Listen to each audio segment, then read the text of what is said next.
Fellow horror fans, Shudder's Horror's Greatest has returned for season 2. The theme for this season includes animal attacks, film scores, dates gone wrong or killer dates, and hidden gems, and of course, horror in space.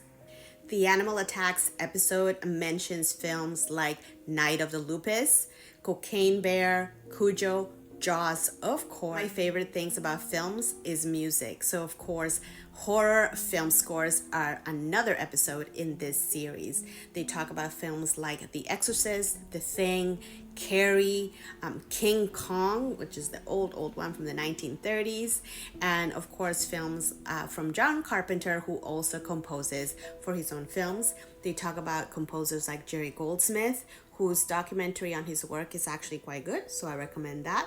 And they also talk about Micah Levy, the score for Under the Skin, which I thought was an interesting one. So check that one out too. In the Killer Dates episode, they obviously mentioned Fright Night by Tom Holland, classic.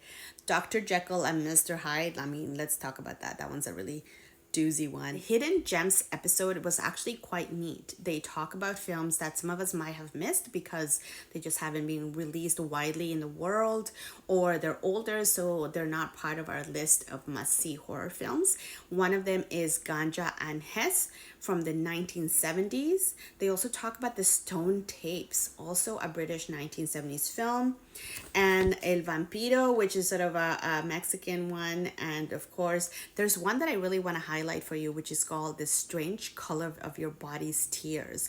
I saw that film at TIFF years ago, and it's sort of an homage to the giallo genre of films.